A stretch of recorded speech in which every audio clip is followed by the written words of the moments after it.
இந்த தேர்தல் அறிக்கையிலே இடம்பெற்றுள்ள மிக முக்கிய அறிவிப்புகளை ஒரு சிலவற்றை மாத்திரம் குறிப்பிட விரும்புகிறேன். இந்த அறிக்கையிலே இடம்பெற்றுள்ள முக்கியமான அறிவிப்புகள் சிலவற்றை மாத்திரம் குறிப்பிடுகிறேன். ஒன்று, மதுவிலக்கை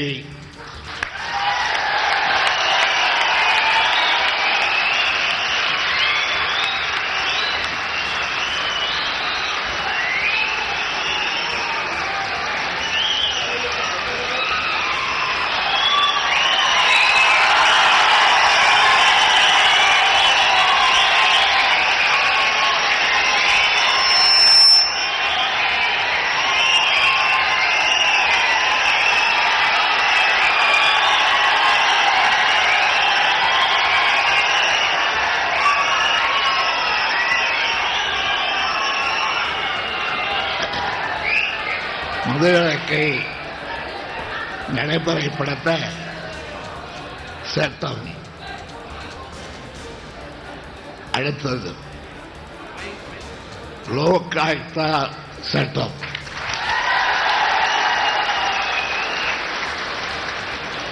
அடுத்தது சேவை உரிமை சட்டம்.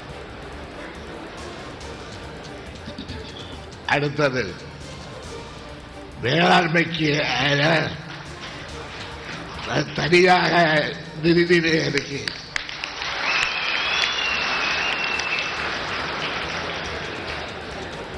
சிறு குறு விவசாயிகளுடைய பயிர்க்கடன்கள் முழுவதும் தள்ளுபடி.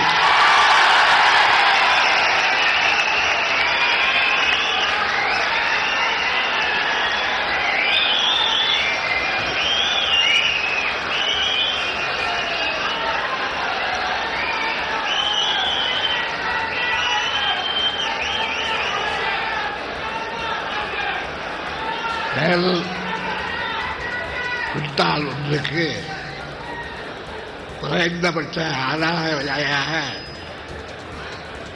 ரூபாய் 2500 வரை வழங்கப்படும்.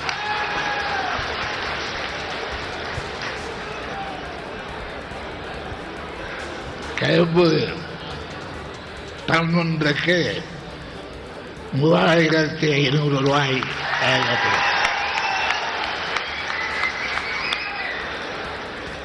வாழை, மஞ்சள், மரவள்ளிக்கிழங்கு, பருப்பு வகைகள், மிளகாய், சிறுதானியங்கள், தேயிலை, எண்ணெய் வித்துக்கள் ஆகியவற்றுக்கு குறைந்தபட்ச ஆதார விலை வழங்கப்படும். மின் இணைப்பு கோரி விண்ணப்பித்துள்ள விவசாயிகளுக்கு மின் இணைப்பு உடனடியாக வழங்கப்படும்.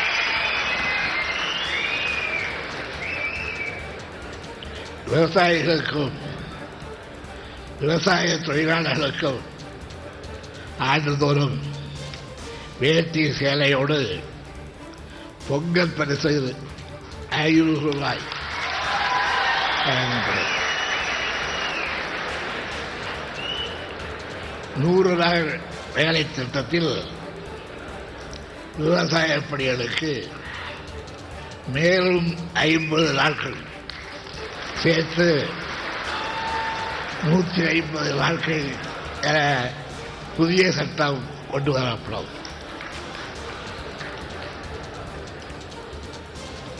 அடுத்து அனைத்து வகை விதை நெல்லுக்கும் முழு மானியம்.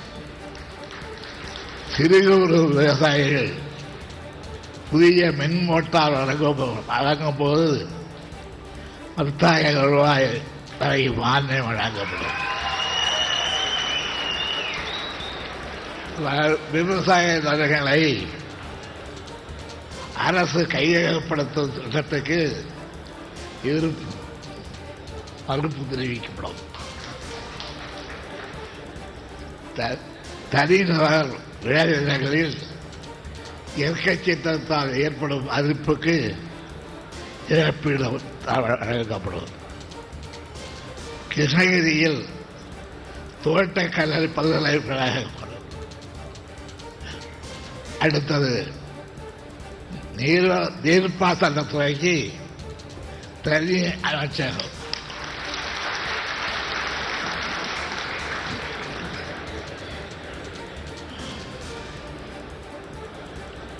தனி அமைச்சகம் கூட அந்த துறைக்கு தலைமையான அமைச்சர் அமைந்தால்தான் சென்னை வெள்ளத்திலே முழுகாமல் பாதுகாக்கப்படும்.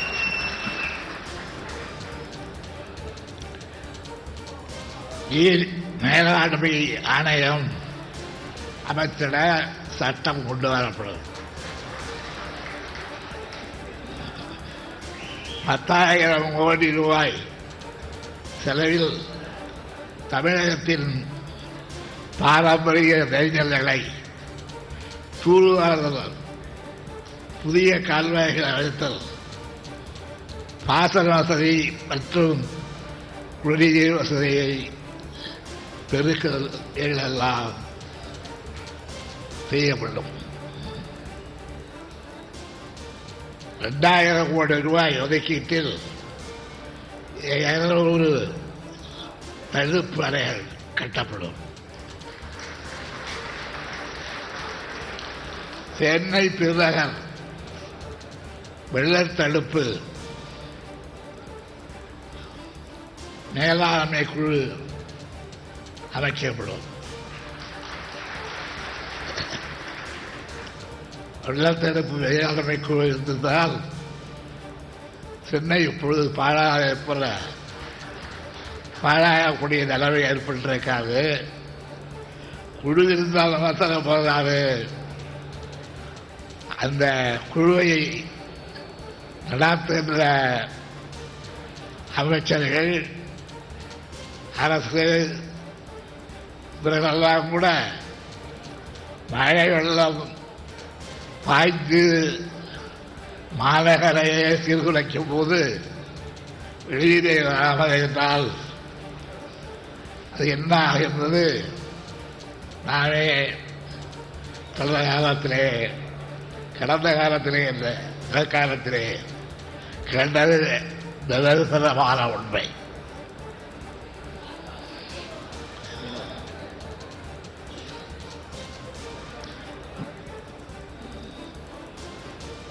சென்னை பெருநகரம் வெள்ளத்தடுப்பு மேலாண்மை குழு,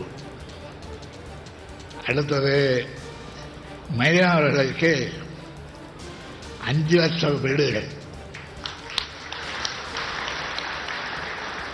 தேசிய மீனவர் நலனம்,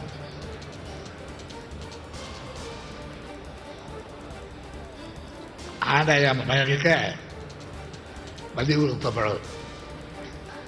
மீனவர் சமுதாயத்தை பழங்குடியினர் பட்டியலில் சேர்த்தல் முயற்சி எடுக்கப்படும். மீன்பிடித்த தடைக்கால நிவாரணையும்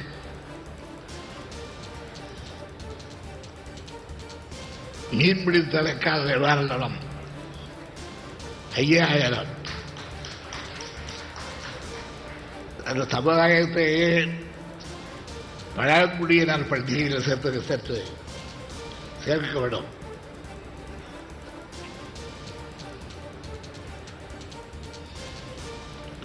காஞ்சிபுரத்தில் பட்டுப்பூங்கா, நெசவாளர் கூட்டுறவு வங்கி,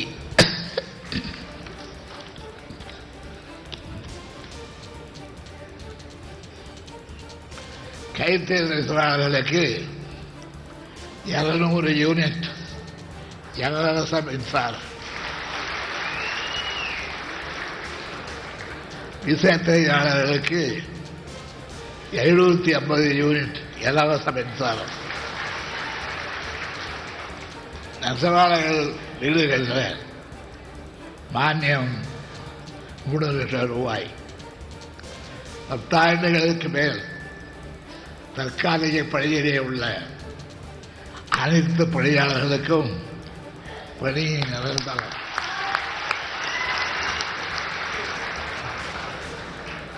ஆட்டோ ஓட்டுநர் சொந்தமாக ஆட்டோ வாங்கின அப்புறம் 10,000 ரூபாய் மானியம். குப்பள தொழிலாளர்களுக்கு மழைக்கால நிவாரணம் 5,000 ரூபாய்.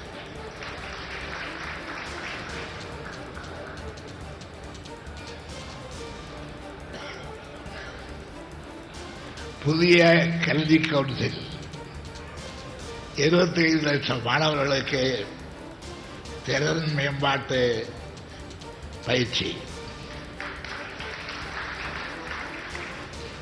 தொடக்கப்பள்ளி குழந்தைகளுக்கு சத்துணவு திட்டத்தில் கூடுதல் ஒரு ஊட்டச்சத்தாக பால்.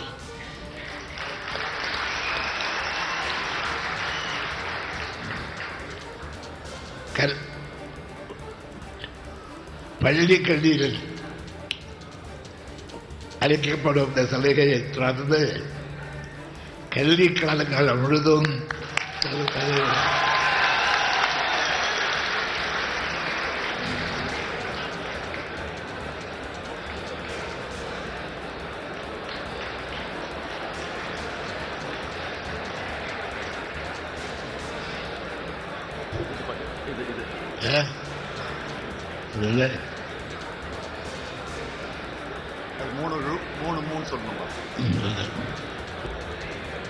முதல் நிலை தலைமுறை ஏழை மாணவர்களுக்கு ஜாதி வேறுபாடு இல்லாமல் அரசு அளவில் தொழிற்கல்வி.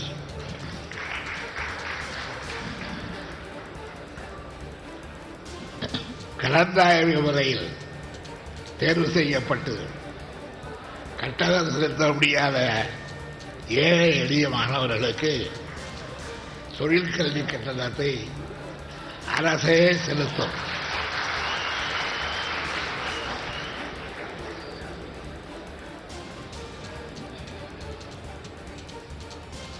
கிரானைட்,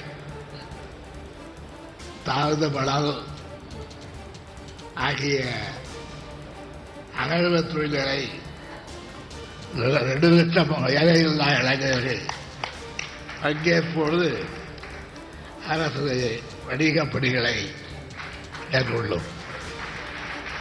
புதிய கண்டுபிடிப்பாளர்களுக்கான உறைவு மையங்கள். அடுத்து பதிய முகப்பு அடிப்படையில் முதற்கட்டமாக 1 லட்சம் பட்டதாரிகளுக்கு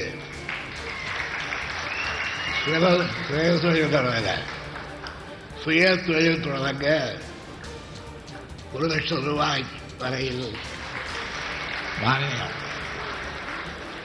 வேலைவாய்ப்பு அலுவலகங்கள் பயிற்சி மையங்களாக செயல்படும்.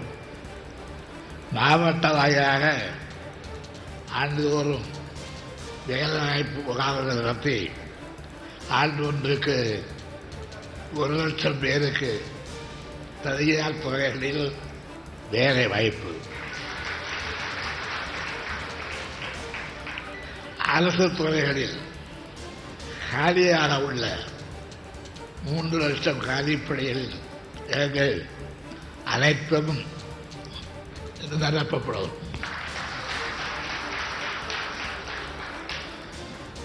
அரசு பள்ளிகளில் காலியாக உள்ள 54,733 ஆசிரியர் பணியிடங்கள் அனைத்தையும் நிரப்ப நடவடிக்கை எடுக்கப்படும். பகுதி நேர கணித பயிற்சியாளர்கள், ஆசிரியர்கள், ஓவிய ஆசிரியர்கள், இசை ஆசிரியர்கள், உடற்பயிற்சி ஆசிரியர்கள் அனைவருக்கும் பணி நிரந்தரம் செய்யப்படும். படித்துவிட்டு வேலை இல்லாத இளைஞர்களுக்கு மாதந்தோறும் உதவித் தொகை, முதல் தலைமுறை பிள்ளைகளாகி அரசு வேலையில் 300 ரூபாய்.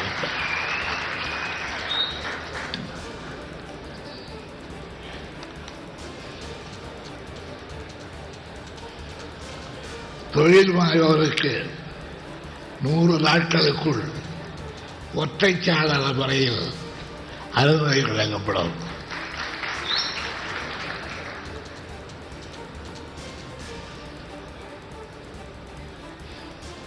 மதுரை முதல் தூத்துக்குடி வரை, சென்னை முதல் ஒசூர் வரை தொழிற்சாலைகள் நிறைந்த நெடுஞ்சாலைகள் அமைக்கப்படும். மாதம் ஒரு முறை மின்கட்டணம் செலுத்தும் வரை கடைபிடிக்கப்படும். 15 நாட்களில் குடும்ப அட்டைகள் ஸ்மார்ட் கார்டு வழங்கப்படும். நியாய விலைக்கடைகளில் மாதத்தின் அனைத்து நாட்களிலும் பொருள்கள் வழங்கப்படும். குமரி முறையில் திருக்குறள் ஆய்வு மையம், மகளிருக்கு பெண்களுக்கு 9 மாத பேறுகால விடுமுறை அளிக்கப்படும். கருவிலே இருக்கும் குழந்தைகளுக்கும் தாய்க்கும் காப்பீடு உண்டு. திருவிழா உதவித்தொகை 60,000 ரூபாய் மற்றும் தாலிக்கு 4 கிராம் தங்கம். பேறுகால உதவித்தொகை 18,000 ரூபாய். பணிபுரியும் மகளிருக்கு மாவட்டந்தோறும் தங்குமிடங்கள்